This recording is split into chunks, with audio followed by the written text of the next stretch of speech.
नमस्कार, आप देख रहे हैं न्यूज इंडिया और आपके साथ मैं हूं भानु दीक्षित। इंतजार खत्म, जय श्री राम। जी हां, राम की नगरी अयोध्या में राम मंदिर के भूमि पूजन की तैयारियां लगभग पूरी हो चुकी हैं। कल प्रधानमंत्री नरेंद्र मोदी भूमि पूजन करेंगे, जिसके बाद राम मंदिर का निर्माण कार्य तेजी से प्रारंभ होगा। अयोध्या के चप्पे चप्पे को सजा दिया गया है, सुरक्षा के कड़े इंतजाम किए गए हैं और साथ ही कोरोना संकट के कारण नियमों का ख्याल भी रखा जा रहा है। प्रदेश के मुख्यमंत्री योगी आदित्यनाथ ने सोमवार को अयोध्या पहुंच तैयारियों का जायजा लिया था। बुधवार को दोपहर करीब 12 बजे के आसपास भूमि पूजन होना है, लेकिन उससे पहले आज ही सभी मेहमान अयोध्या पहुंच जाएंगे। सुरक्षा की दृष्टि से आज अयोध्या की सीमाएं सील हो जाएंगी। श्री राम मंदिर के ट्रस्ट की ओर कुल 175 लोगों को भूमि पूजन के लिए निमंत्रण भेजा गया है। इनमें करीब 135 संत शामिल हैं, जो देश के अलग अलग हिस्सों से आएंगे। हर निमंत्रण कार्ड पर एक कोड है, जो सुरक्षा के चलते तैयार किया गया है। कोरोना वायरस महामारी के चलते काफी सावधानी बरती जा रही है, इसलिए 90 साल से अधिक के लोगों को नहीं बुलाया जा रहा है। ऐसे में भाजपा के दिग्गज लाल कृष्ण आडवाणी सुप्रीम कोर्ट में रामलला का केस लड़ने वाले पराशरण जैसे बड़े लोग नहीं आ पाएंगे। हालांकि इनके लिए वीडियो कॉन्फ्रेंसिंग की व्यवस्था की जा रही है। इसके अलावा कल्याण सिंह, उमा भारती, मुरली मनोहर जोशी जैसे दिग्गज भी कोरोना संकट के कारण कार्यक्रम में नहीं पहुंचेंगे।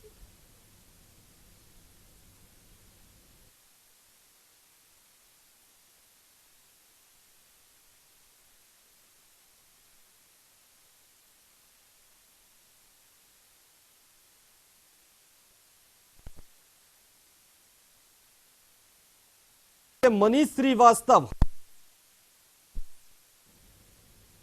लखनऊ से सीधे हमारे साथ जुड़ चुके हैं, हमारे संवाददाता मनीष श्रीवास्तव। उनके पास सीधे लिए चलते हैं आपको। मनीष, इंतजार खत्म हो चुका है, जय श्री राम के नारों से गुंजायमान हो गई है राम भूमि अयोध्या, और क्या कुछ वहां पर कल के लिए कल जो भूमि पूजन होना है, इसको लेकर क्या कुछ वहां पर तैयारियां की गई हैं? किस तरह की भव्य अयोध्या सजाई गई है? देखिए भानु, सबसे पहले मैं अपनी बात जय श्री राम के नारे से ही शुरू करूंगा। भगवान श्री राम को न्योता देने के लिए, समस्त देवी देवताओं को भूमि पूजन में शामिल होने के लिए न्योता देने के लिए आज सुबह 9 बजे से हनुमानगढ़ी में रामार्चन पूजा भानु शुरू कर दी गई है। और ये पूजा का बहुत विशेष महत्व है। इस पूजा में शामिल होने के लिए कई गणमान्य हस्तियां शिरकत कर रही हैं। अयोध्या में सुबह तकरीबन 10:30 बजे के आसपास आरएसएस चीफ मोहन भागवत पहुंच गए थे, उनको भी पूजा में शामिल होना है। शाम को 5 बजे तक ये पूजा चलेगी भानु। रामदेव भी पहुंच गए हैं, ये भी जो है पूजा में हिस्सा लेंगे। ये इस पूजा का, इस अनुष्ठान का बेहद अहम महत्व है।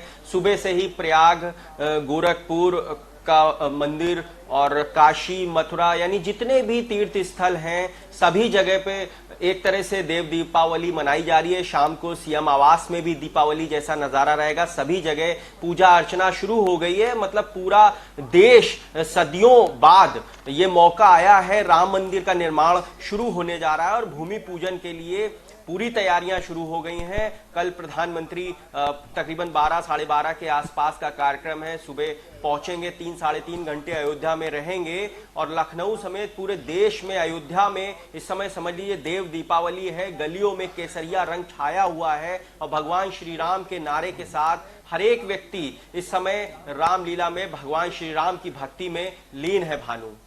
जी बिल्कुल मनीष, हमारे साथ बीजेपी प्रवक्ता नवीन श्रीवास्तव भी जुड़ गए हैं, उनसे भी जान लेते हैं। नवीन जी, सबसे पहले आपका बहुत बहुत स्वागत न्यूज इंडिया पर। जी धन्यवाद। जी नवीन जी, राममय हो गई है अयोध्या और बीजेपी को इसका पूरा श्रेय जाता है। जिस तरह से राम मंदिर के लिए जंग लड़ी है, एक लड़ाई लड़ी है, लंबी लड़ाई के बाद अब वहां राम मंदिर निर्माण होना है। कल राम भूमि पूजन के लिए खुद प्रधानमंत्री नरेंद्र मोदी पहुंचेंगे, तमाम हस्तियां वहां पहुंचेंगी। तो किस तरह से आप इस भव्य कार्यक्रम को, इस भव्य नजारे को देखते हैं? जय श्री राम भानु जी। जी देखिए, ये कहना कि सिर्फ अयोध्या या लखनऊ या आसपास के क्षेत्र ही राममय हो गए हैं, मुझको लगता है कि न्यूयॉर्क के टाइम्स स्क्वायर से लगाए पूरी दुनिया में जहां भी राम भक्त हैं, जहां भी प्रभु श्री राम में आस्था रखने वाले लोग हैं, वह कई दिनों से राममय हो चुके हैं। सारे लोग 500 वर्षों के इंतजार के बाद जी कल जब प्रभु श्री राम के मंदिर का भूमि पूजन होगा, उस क्षण को देखने के लिए आप सभी चैनल वालों के माध्यम से, अन्य माध्यमों से देखने के लिए आतुर हैं। जी रही बात भारतीय जनता पार्टी, तो देखिए भारतीय जनता पार्टी, लोग राजनीतिक चर्चा करते हैं कि भाई इसमें तो कोर्ट का फैसला है, भारतीय जनता पार्टी ने क्या किया, क्यों भारतीय जनता पार्टी इसको लीड ले रही है। मैं बहुत स्पष्ट बताना चाहता हूं, सिर्फ भारतीय जनता पार्टी एकमात्र ऐसा राजनीतिक दल थी जिसके चुनावी घोषणा पत्र में सदैव प्रभु श्री राम मंदिर का उल्लेख रहा। जी बिल्कुल। और आप याद करिए 2010 में जब उच्च न्यायालय इलाहाबाद का फैसला हुआ, बाकी पार्टियां गई सर्वोच्च न्यायालय में। 7 वर्षों तक यानी 2010 से 17 तक जो कागजात उर्दू में थे जी उनका तत्कालीन सरकारों ने जानबूझ के अनुवाद करा के सर्वोच्च न्यायालय में नहीं दिया ताकि इसकी शीघ्र सुनवाई हो सके। 2017 में जब योगी आदित्यनाथ जी के नेतृत्व की भारतीय जनता पार्टी की सरकार यूपी में बनी, तो मात्र 3 महीने में, जो 7 साल में उन लोगों ने नहीं किया, 3 महीने में अनुवाद करा के दस्तावेज सर्वोच्च न्यायालय में दाखिल कराए गए ताकि उस पर सुनवाई होकर अंतिम फैसला आए। लेकिन वो लोग जो कभी अपने राजनीतिक कारणों से 2013 में एफिडेविट देके कहते थे कि प्रभु श्री राम तो मित है, या 2018 में कहते थे कि सर्वोच्च न्यायालय से कि इसको 2019 के चुनाव तक टाल दीजिए, उनके लिए यह एक राजनीतिक मुद्दा था। लेकिन भारतीय जनता पार्टी के लिए यह सदैव आस्था का मुद्दा रहा, सदैव हमारे घोषणा पत्र में रहा। और देश की सबसे बड़ी अदालत सर्वोच्च न्यायालय ने मंदिर बनाने का फैसला दिया, लेकिन देश की उससे भी बड़ी अदालत जो जनता की अदालत है, जनता की अदालत ने हमको लगातार हमारे मैन्युफैक्चर पर, चाहे वो राम मंदिर का हो, चाहे धारा 370 हो, 35 हो, ट्रिपल तलाक हो, उस पर हमको पूर्ण बहुमत दिया और हमने उसी हिसाब से आगे काम किया। इसलिए हम कहते हैं कि भारतीय जनता पार्टी का प्रभु श्री राम मंदिर के प्रति ज्यादा योगदान है या एकमात्र योगदान है, अन्य दलों के योगदान को दूर, वह तो सिर्फ विघ्न डालने का काम किया। अभी देखिए जब 5 तारीख की तय हुई, तब भी एक बड़ी पार्टी के नेता के मित्र ने इलाहाबाद में एसएलपी दाखिल करके इसको रोकने की कोशिश की। जी ये सब जनता के सामने है। लेकिन नवीन जी अब जब कल भूमि पूजन होना है, वो शुभ घड़ी आ ही गई, लेकिन उससे पहले काफी विवाद भी हुआ है निमंत्रण को लेकर। और बहुत से लोगों ने कहा है कि हमने भी राम मंदिर निर्माण के लिए अपना योगदान दिया है, हमें भी बुलाया जाए। बहुत से लोग चाहते हैं कि हमें भी बुलाया जाए और उनको नहीं बुलाया गया, यानी कि उनके मन में भी कहीं ना कहीं एक टीस रह गई। और वहीं आज प्रवीण तोगड़िया कहते हैं कि इकबाल अंसारी को क्यों बुलाया जा रहा है। इस तरह के तमाम विवाद भी अभी खड़े हो रहे हैं। नहीं देखिए, अब वहां पर मात्र कोरोना की वजह से 200 से अधिक लोगों को नहीं बुलाया जाना था जी। और प्रभु श्री राम के इस यज्ञ में आहुति लाखों करोड़ों लोगों ने दी है, तो क्या उन सभी लोगों को बुलाया जाना संभव था? ऐसा नहीं था। जो लोग भी प्रमुख लोग हैं जो आ सकते हैं, माननीय आडवाणी जी से बड़ा किसका योगदान होगा, माननीय जोशी जी से बड़ा, माननीय कल्याण सिंह जी से बड़ा। जी जी। लेकिन आयु भी एक बड़ा फैक्टर है। माननीय के पाराशरण जी जो इस ट्रस्ट के संरक्षक भी हैं, जिनके नेतृत्व में सर्वोच्च न्यायालय में पूरी लड़ाई लड़ी गई, वह नहीं आ रहे हैं। तो ये कहना आप इसके में कि हमको निमंत्रण मिला या नहीं मिला, आज सारे संचार माध्यम हैं, हम सारे लोग जिसने भी योगदान दिया, जिसने भी नहीं योगदान दिया, अभी भी प्रभु श्री राम उसके ऊपर कृपा करें, वह इस शुभ घड़ी का, इस शुभ समय का दर्शन करके अपने को कृतार्थ करें। भूल चूक लेनी देनी जो पहले गलतियां हुई उसको प्रभु से ही प्रार्थना करें कि प्रभु हमारी गलतियों के लिए हमें माफ करें। तो ऐसा नहीं है ये किसको निमंत्रण मिला या नहीं मिला, ये कोई बहुत बड़ा विषय नहीं है। बड़ा विषय ये है कि 500 साल के सांस्कृतिक अपमान के बाद लाखों करोड़ों लोगों की आस्था के प्रतीक प्रभु श्री राम के भव्य मंदिर का कल शिलान्यास होने जा रहा है। यह हम लोग के सबसे महत्वपूर्ण चीज है। निमंत्रण हमें मिला या नहीं मिला ये बड़ी चीज नहीं है। जी बिल्कुल। चलिए, हमारे संवाददाता मनीष श्रीवास्तव भी हमारे साथ जुड़े हैं। मनीष, वाकई ये बड़ी बात नहीं है कि हमको निमंत्रण मिला या नहीं मिला, हर देशवासी के मन में एक खुशी ये है कि चलिए अब राम मंदिर बनेगा, कल राम मंदिर के लिए भूमि पूजन होने वाला है, खुद प्रधानमंत्री वहां पहुंच रहे हैं। तो ये एक बड़ी खुशी जरूर कहीं ना कहीं देशवासियों के दिल में है। लेकिन कुछ लोग हैं कि इस पर भी विवाद खड़ा कर रहे हैं कि उनको निमंत्रण क्यों दिया, इनको निमंत्रण क्यों दिया, या इनको निमंत्रण नहीं देना था, या मुझे निमंत्रण क्यों नहीं दिया, मैंने भी अपना योगदान दिया था। यह भी कहीं ना कहीं एक विवाद खड़ा हो रहा है। देखिए भानु, न सिर्फ इकबाल अंसारी को बल्कि मुस्लिम पक्षकार रहे हाजी महबूब को भी आमंत्रण मिला है। साथ ही लावारिस लाशों का संस्कार करने वाले पद्मश्री मोहम्मद शरीफ को भी आमंत्रण मिला है। और इन आमंत्रणों पे विवाद की स्थिति इसलिए नहीं होनी चाहिए क्योंकि राम मंदिर तीर्थ क्षेत्र के अध्यक्ष का ये विशेषाधिकार है। उस ट्रस्ट में शामिल जितने सदस्य हैं उनका ही विशेषाधिकार है आमंत्रण किसे देना है किसे नहीं देना है। तो इस प्रकार का विवाद जो है, इकबाल अंसारी पहले ही अयोध्या में राम मंदिर निर्माण की पहल का स्वागत कर चुके हैं और इस प्रकार से आमंत्रण दे करके एक सर्वधर्म संभाव का भी एक संदेश निश्चित तौर पर राम मंदिर निर्माण से जुड़े जितने भी लोगों को आमंत्रण दिया गया है, ये पहल की गई है। ऐसे में विवाद का कोई औचित्य नहीं है। विवाद वही लोग कर रहे हैं जो शुरू से इस पूरे घटनाक्रम को विवादित रूप ही अख्तियार देना चाहते थे। चलिए ठीक है मनीष, मैं रोकूंगा यहाँ पर आपको। हमारे साथ अनिरुद्ध चंदेल जी भी जुड़ गए हैं जो प्रवक्ता हैं समाजवादी पार्टी के। अनिरुद्ध जी, बहुत बहुत स्वागत आपका न्यूज इंडिया पर। धन्यवाद भानु जी। जी अनिरुद्ध जी, कल भूमि पूजन होना है अयोध्या में। अयोध्या नगरी को सजाया गया है, पूरी अयोध्या नगरी राममय कर दी गई है और अब वहां पर भव्य एक देव दीपावली मनाई जा रही है भूमि पूजन से पहले ही। कल प्रधानमंत्री जी आएंगे, लेकिन उससे पहले कहीं ना कहीं कोरोना ने अपने वहां पांव पसार लिए। मंदिर के पुजारी संक्रमित हो गए, गार्ड संक्रमित हो गए और इस सब को देखते हुए हालांकि जो गाइडलाइंस हैं उनको, जो प्रोटोकॉल है उनको पूरा किया जा रहा है, लेकिन कहीं ना कहीं खतरा फिर भी बना हुआ है। बिल्कुल भानु जी, आप सही कह रहे हैं कि जिस तरह महामारी पूरे देश में प्रदेश में अपना रूप पसार चुकी है और निश्चित ये जो घड़ी है, वैसे प्रभु श्री राम का मंदिर का शुभारंभ होना है, उसमें हम लोग कुछ नहीं कह सकते क्योंकि महिमा सब उन्हीं की है, उन्हीं से पूरा संसार चल रहा है। बट फिर भी जो महामारी ने अपना रूप लिया है, इससे कहीं ना कहीं बचना चाहिए था। इसको इस समय को टालना चाहिए था, आगे जाना चाहिए था, क्योंकि अभी तो हम लोगों को विषय ये था कि महामारी से कैसे निपटा जाए। आज देखिए 50,000 से ज्यादा आज का आंकड़ा है जो कोरोना संक्रमित निकले हैं पूरे देश में और वहां के पुजारी भी संक्रमित हो रहे हैं और बीजेपी के कई राष्ट्रीय अध्यक्ष और प्रदेश अध्यक्ष भी कोरोना संक्रमित हो गए हैं। कई सारे विधायक हैं, मंत्री हैं, कई सारे हो चुके हैं। बट ये लोग सीख नहीं ले रहे हैं। इन लोगों को बहुत जल्दी है मंदिर बनाने की और रोटियां सेकने की, वो लोग सेक रहे हैं, कर रहे हैं, ठीक है। लेकिन अनिरुद्ध जी, ऐसे वक्त में कौन सा काम रुक रहा है? काम तो सभी हो रहे हैं देश में। नहीं, काम सारे हो रहे हैं। जनता को मरने के लिए छोड़ दिया है, इन्होंने छोड़ दिया है कि जनता जाए, अपने आप से बचना है बचो, मरना है तो मरो। सरकार कुछ नहीं कर रही, सरकार पूरी तरह फेल हो गई है। कोरोना को लेकर दवाइयां नहीं लोगों के पास जो पीपीई किट नहीं है, लोगों के पास मास्क नहीं है, लोग जो क्वारंटाइन सेंटर बनाए गए वहां पर लोगों की व्यवस्थाएं ठीक नहीं है, उस पर कोई ध्यान नहीं दे रहा। लोग, सारा प्रशासन, अमला पूरा व्यस्त है। चलिए जवाब ले लेते हैं। नवीन श्रीवास्तव जी हमारे साथ जुड़े हुए हैं, बीजेपी के प्रवक्ता है। नवीन जी, क्या कहेंगे इन आरोपों पर? नहीं, देखिए अब ये तो वही लोग हैं जो कार सेवकों पर गोली चलवाते थे। नहीं, इनके पास कोई जवाब नहीं है। ये सुन लीजिए अनिरुद्ध जी जवाब दे रहे हैं, सुन लीजिए। प्राचीन काल में भानु जी, प्राचीन काल में भी आपने देखा होगा, प्राचीन काल से यह परंपरा है कि जब भी कोई शुभ कार्य होता था, यज्ञ हवन होते थे, तो कुछ आसुरी शक्तियां उसमें विघ्न डालने की कोशिश करती थी। तो जो लोग आज 500 वर्षों के बाद जिस प्रकार से ये कार्यक्रम हो रहा है, उसमें इस प्रकार का जो लोग विरोध कर रहे हैं वो, अरे ये शांत रहिए महोदय ना, आपने बोला मैं सुन लिया, मेरा जवाब सुन लीजिए, बोलिएगा। अगला बोल संस्कृति मत ले आइए ना।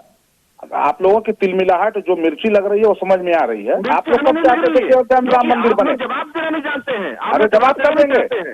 5 साल आप लोग सरकार में रहे, आप लोग अनुवाद करके दिए तक नहीं सर्वोच्च न्यायालय में, किसी का फैसला हो।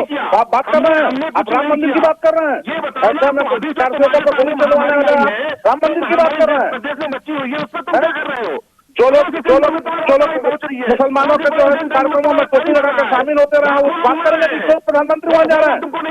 चाहिए फर्जी राम भक्त हो तुम लोग पे, को गोली चलवाने वाले तुम लोग जो बात कर रहे हो फर्जी। अरे मरो तुम लोग जो राम भक्तों को गोली चलवाए हो। अब राजनीतिक रूप मर चुके हो तुम लोग, आगे ध्यान रखो अपना।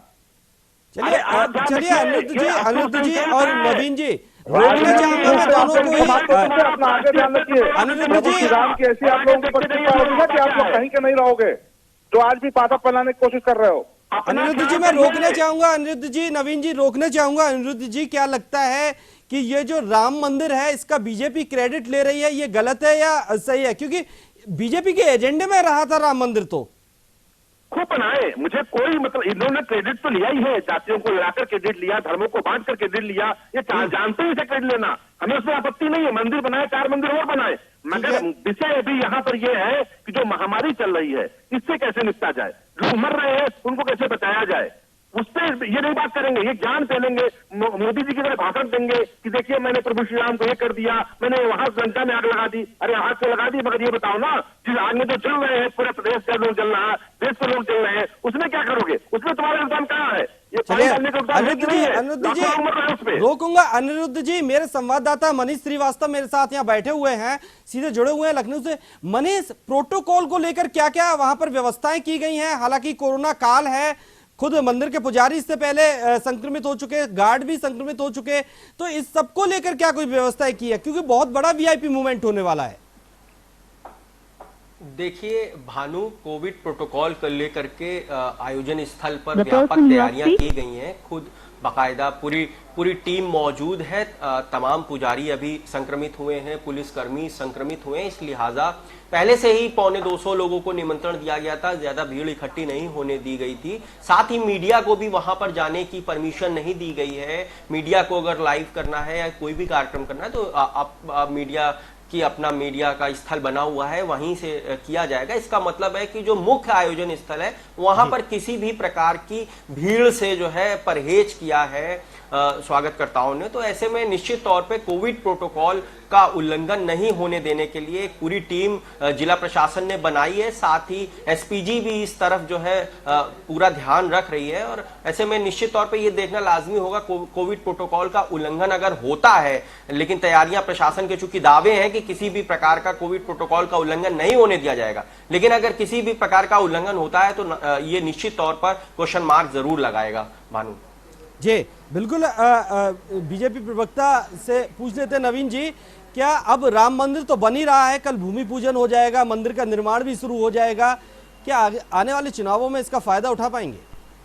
नहीं, देखिए, चुनाव में फायदा उठाने नहीं उठाने की बात नहीं है। भारतीय जनता पार्टी के घोषणा पत्र में सदैव प्रभु श्री राम मंदिर का मुद्दा रहा और आज भारतीय जनता पार्टी की सरकारों के समय में यह बन रहा है। तो ये फैसला तो जनता को करना है कि कौन इसके पक्ष में था और किसने इसका छद्म विरोध किया, किसने सरकार रहते हुए उर्दू के जो दस्तावेज थे उसका अनुवाद नहीं कराया, किसने सर्वोच्च न्यायालय में कहा कि प्रभु श्री राम मित्र थे, किसने सर्वोच्च न्यायालय में अड़ंगा लगाने की कोशिश की।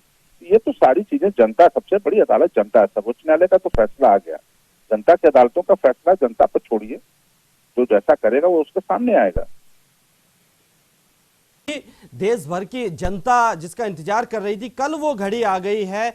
लेकिन ऐसे में हालांकि कोरोना को देखते हुए जैसा कि बताया जा रहा है कि वहां प्रोटोकॉल भी लगाए गए हैं, तो क्या इस वक्त में अगर पूरे प्रोटोकॉल के साथ वीआईपी मूवमेंट होता है तो वो आप कितना गलत समझ रहे हैं?